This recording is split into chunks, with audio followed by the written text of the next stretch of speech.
болон Бурхны хүмүүсийн хоорондын харилцааг одоо хид хідэн жишээгээр зүйрлэж хэлсэн байдаг. Жишээлх юм бол Иохан номын 10 дугаар бүлэг болон дуул 23 дээр эзнийг сайн хончоон гэсэн байдаг. Харин түүний хүмүүсийг болохоор хонд гэж зүйрлсэн байдаг. Мөн Иохан номон дээр Есүс өөрийгөө сайн хонч нь би байгаа юм аа. Тэгээ хонд минь дууг минь сонсдгоо гэж зүйрлэж хэлсэн байдаг. Мөн 1-р Коринт 12 дугаар бүлэг дээр Христ итгэгчдийг Христийн биеийн одоо өөр эрхтнүүд гэж бас зүйрлэж хэлсэн байдаг.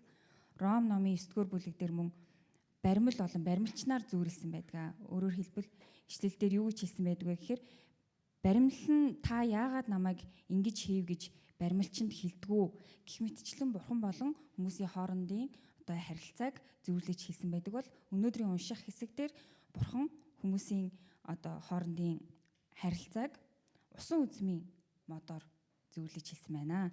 За тэгэхээр энэ хэсэг бол Иохан номын 15 дугаар бүлэг дээр гарч байгаа эхний 6 ишлэл байгаа. За та бүхэн Библийг гаргаад хамтдаа уншицгаая.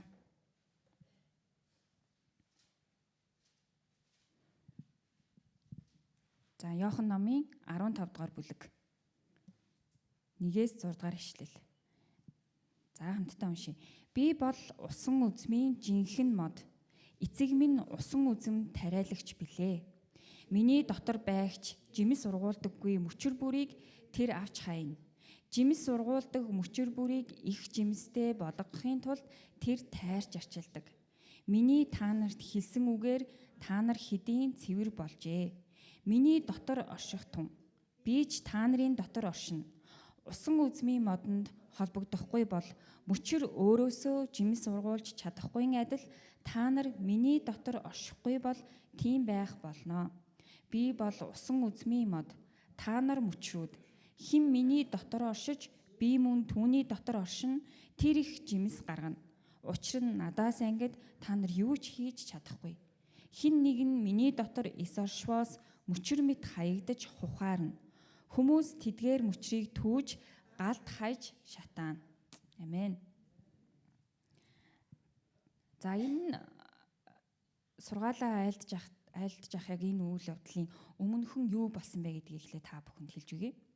За тэгэхээр Есүс өөрийнхөө үхлийн тухай зөвгнөж тэгээд дагалдагч нарынхаа хөлийг угааж сүүлчийн зоогийг бариад яг энэ үйл явдлын дараа болж байгаа. Тэгээд сүүлчийн зоог барьж явах явцад болохоор Есүс өөрөөс нь урвсан Юдаст хандаж хийх гэж байгаа юм а хурдан хий гэд. Тэгээд Юдас Есүсээс урвсан 12 дагалдагчийн нэг болох Юдас дээд өрөөг орхиж явсны дараа Есүс хэсэг сургаал айлдж байгаад тэгээд Юдасыг явсны дараа одоо энэ зүйлээ ярьж гин гэсэн үг. Тэгэхээр Есүстэй хамт 12 дагалдагч нь биш түүнээс урвсан Юдасыг хасаад 11 дагалдагчтай хандаад энэ сургаалт зөвлөлөө хэлсэн гэж ойлгож болох нэ.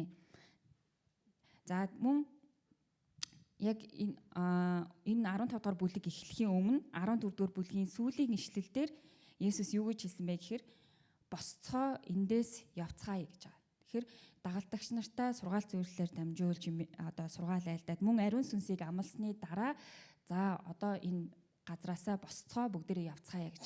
Тэгээ хаашаа явсан бэ гэдэг нь болохоор энэ дараагийн бүлгүүдэд гарч байгаа. Тэгээд энэ болохоор Есүсийг баривчлагддаг Гетсемен цэцэрлэг рүү явж байгаа. Тэгэхээр Есүс яг замдаа одоо 11 дагалдагчтайгаа хамт ингээд алхаж явхад магадгүй одоо тухайн үед Иерусалимыг тойроод одоо усан үзмийн тариалт их явагддаг гэсэн учраас Есүс түүнийг нь хараад яг бодит жишээн дээр ингээд одоо дагалдагч нартай тайлбарлсан байхаа гэж бас судлаачид тайлбарлалт юм байлээ.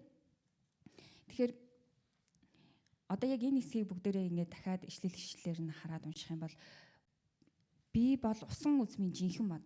Есүс өөрийгөө усан үзмийн мод гэж зөвлөсөн. Харин эцэг буюу Бурхныг усан үзэм тариалагч билээ гэж зөвлөсөн. Тэгээ миний дотор байгч жимс ургуулдаггүй мөчөр бүрийг тэр буюу Бурхан авч хайдаг. Харин жимс ургуулдаг мөчөр бүрийг их жимстэй болгохын тулд тэр тайрч арчилдаг.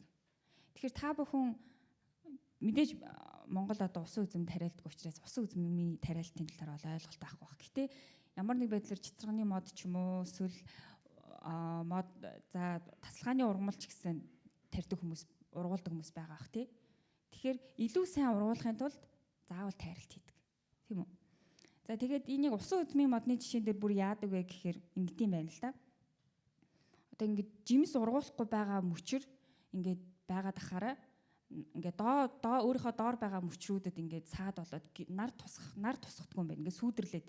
Тэгээ сүүдэрснээс болоод тэр урахгүй байгаа мөчрний доор нь байгаа бусад мөчрүүд нь ингээд илжрээд тэгээ илжирснээс болоод тэр мөчрийг нь хүртэл хамтдаа тайрч хаях хэрэгтэй болдог. Тэгэхээр бусад мөчр нь илжирхээс өмнө одоо үр жимс гарахгүй байгаа тэр одоо мөчрийг ерөөсөө тариалагч бол тайрч хайдаг. Тэгээ усан үзэм тариалж байгаа тухай би бичлэг үзлээ л дээ. Тэгээд яг хэрхэн арчилдаг тухай бичлэг үзсэн чинь тэр тариалагч хүн бол өдөр болгон өглөө өдөр оройгоо гадаа халуун нааштай байна уу ямар байна хамаагүй байнга тэр одоо усан үзмийн модныхоо дундуур яваад ингээд зэрлэг ургасан байвал тэрийг тастаад үр жимээс ургаагүй мод байх юм бол тэрийг тайрч хаяад ингээд байнгын арчилгаа хийдэг. За тэгээд аль мөчрөө сүүдрлээд байна гэх мэтчлэн байнга ажиглалт юм байна. За тэгээд яг энэ хэсгээр миний дотор байгч жимс ургуулдаггүй мөчр бүрийг тэр авч хайнаа гэдгээр одоо зарим теологчид болохоор энэгээр бол цэвэр ерөөсөө Юдасыг л хэлж байгаа гэж тайлбарладаг. Ягаад гэхээр яг өмнөх бүлэг дээр нь Есүс шавнарынхаа хөлийг угаагаад тэднэрт юу гэж хэлдэг вэ гэхээр та нар цэвэр байна. Гэхдээ бүгдээрээ биш шүү гэж хэлдэг. За яг энэ тайлбараас нь үзээд энэ хэсгээр ерөөсөө л цэвэр Юдасын тухай л ярьж байгаа юм байна. Ягаад гэхээр 15 дугаар бүлэг дээр болохоор миний та нарт хэлсэн үгээр та нар хэдийн цэвэр болжээ гэж. За тэгэхээр энэ хоёр ишлэлээр тулгуурлан зарим тайлбарлагч зарим хүмүүс болохоор за энэ юусэн Юдасыг хэлж байгаа юм байна гэж тайлбарладаг. За тэгвэл зарим нь болохоор энэ өнөөдрийн бид одоо Христ итгэгч биднэрт хүртэл хамаатай. Бид нар өөрсдөө Христтэй ингээд холбогдсон гэж бодож байгаа боловч одоо Христтэй нэг бол бүр чин сэтгэлээсээ Бурханыг хүлээж аваагүй, итгээгүй учраас биднээс үр жимс одоо гардгүй байна. Энэ бол ерөөсөө чин сэтгэлээсээ итгээгүй хүмүүсийн тухай ярьж байгаа гэж зарим нь тайлбарладаг. Зарим нь болохоор ингээд Христ цуглаандаа ингээд ирээд байгаа мөртлөө яг Бурхантай ингээд өдөр бүр холбогддоггүй одоо тэр хүмүүсийн тухай бас хэрэлж байгаамаа гэж бас тайлбарладаг бахны. Өргөлжлүүлэн Есүс хэлэхдээ миний дотор оршигтун би ч та нарын дотор оршино. Усан үзмийн модонд холбогдохгүй бол мөчр өөрөөсөө жимс ургуулж чадахгүй адил та нар миний дотор оршихгүй бол тийм байх болно. Тэгэхээр усан үзмийн модыг тариалж байгаа тэр тариалагчийн эцсийн зорилго бол усан үзмийнхаа жимсийг хурааж аваад магадгүй дарс хийх тий. Гэтэл усан үзм модтойгоо хэрвээ мөчр нь холбогдоогүй бол ягаад ч жимс ургуулах боломжгүй. Яг нь магадгүй орчин үед бол агротехнологид нөгөө унсан мөчрийн ч юм уу эсвэл мөчрийг тайрч аваад харандаалаад ч юм уу ингээд үндэслүүлээд дахиад ургуулах тийм шин технологиуд нэвтэрч байгаа л да. Гэхдээ тэр мөчр бол ягаад ч жимс ургуулж чадахгүй. Яаж хамаг одоо ирч хүчийн одоо энерги тэр үндэс гаргах уу? Яаж би энэ хөрсөнд амьд үлдэх үү гэдэгт л хамаг одоо ирч хүчээ зарцуулж амьд үлдэхэд л анхаарна уу гэхээс тэр үр жимс ургуулах одоо том мод болох талаар бол бодох боломжгүй гэсэн. Тэгэхээр Христ миний дотор оршихгүй бол та нар тийм байх болно гэж 4-р ишлэлээр хэлсэн байна. Үргэлжлүүлээд би бол усан үзмийн мод та нар мөчрүүд хэн миний дотор оршиж би мөн түүний дотор оршино тэр их жимс гарганаа. Учир нь надаас ангид та нар юу ч хийж чадахгүй. За модноос салгагдсан мөчрийг магадгүй жимстэй юм шиг хэсэг харагдуулж болох байх. Магадгүй ингээд жимс уйдаг ч юм уу те скотчдаг ч юм уу ингээд хальт харахад жимстэй юм шиг 1-2 удаа харагдуулж болно. Гэхдээ тэгэл үндсэн модтойгоо холбогдоогүй учраас хэсэг хугацааны дараа илжирч муудаад газар таягдана. Тэгвэл жинхнээсээ модтойгоо холбогдоход л бид нэр анхаарах хэрэгтэй байна. Харин модтойгоо холбогдсон байхад энэ үр жимс бол аяандаа ургана. Тэгээ үр жимсийг бүр илүү их ургуулахын тулд эзэн нь тайрч арчилна. Тайрч арчлах нь мэдээж таатай байхгүй, мэдээж өвдөлттэй байна тий. Гэхдээ тэр өвдөлт нь болохоор эцэстээ илүү үр жимстэй болгохын тулд гэж. За тэгвэл үр жимс ургуулна, энэ үр жимсийн талаар Библиэлд тэр юу гэж хэлсэн бэ гэдгийг эндээс харцгаая. Галаат номын 5 дугаар бүлгийн 22-23 дугаар ишлэлдэр сүнсний үр жимсийн тухай хэлжээ. За та бүхэнд уншиж өгье. Харин сүнсний үр жимс бол хайр, баяр баясгалан, амар тайван, тэвчээр, инрэл, сайхан сэтгэл, итгэмжит чанар, дүлгөөн зан, өөрийгөө захирах зэрэг юм. Эдгээрийн эсрэг хууль гэж байдаггүй гэсэн байна. Дахиад би та бүхэнд уншиж өгье. Тэгэхээр Бурхны яриад байгаа биднээс гаргахыг хүсэж байгаа тэр үр жимс бол хайр, баяр баясгалан, амар тайван, тэвчээр, инрэл, сайхан сэтгэл, итгэмжит чанар, дүлгөөн зан, өөрийгөө захирах зэрэг юм. Тэгэхээр энэ үр жимс бол мэдээж бид нэр Христтэй холбогдож нэг мөчрөнд болох үед баг багаар ингээд гарч ирдэг тий.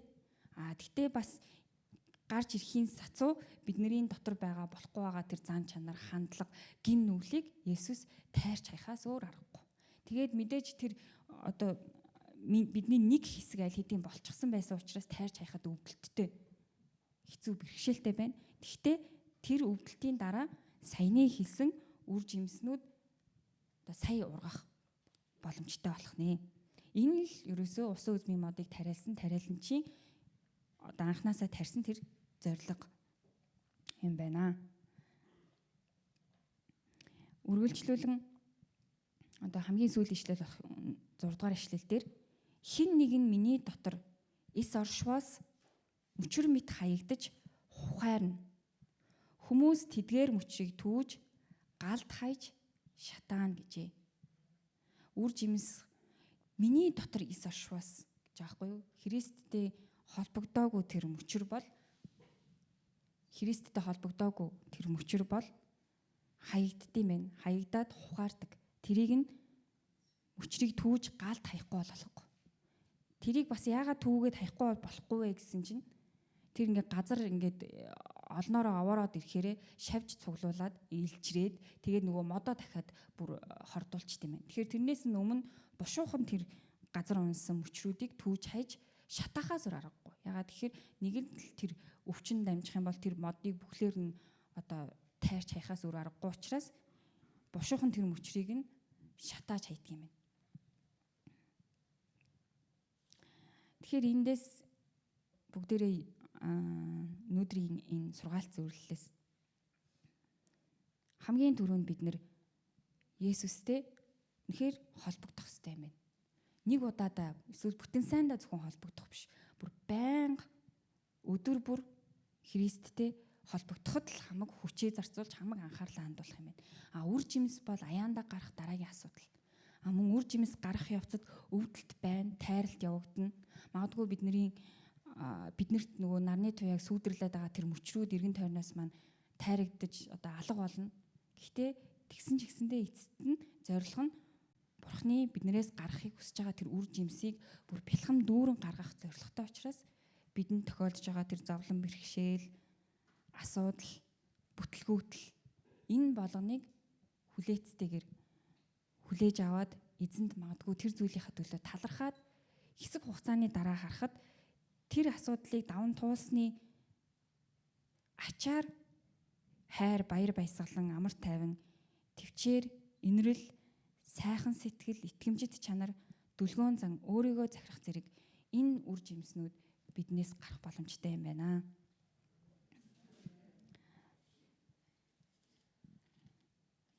За өнөөдрийн үгийнхаа төлөө хамтдаа залбирцгаая.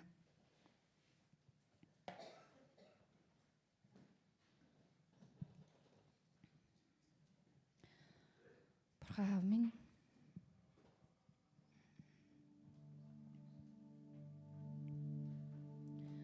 та бол усан үзмийн мод тариалагч. Харин Есүс та бол усан үзмийн жинхэнэ мод. Харин бид бол үр жимс гаргах үүрэгтэй мөчрүүд билээ.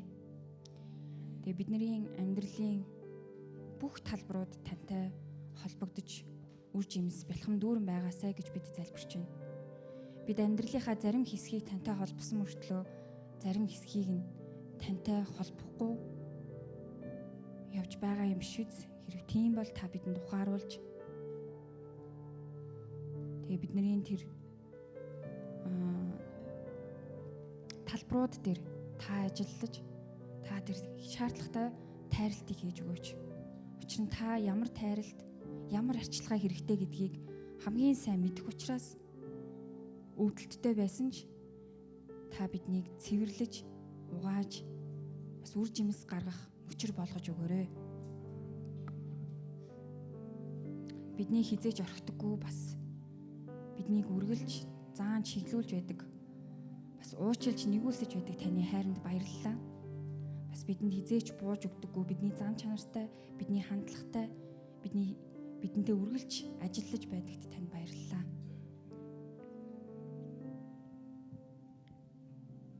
Баярлалаа Иесус. Иесус таны нэрээр залбирлаа. Амен.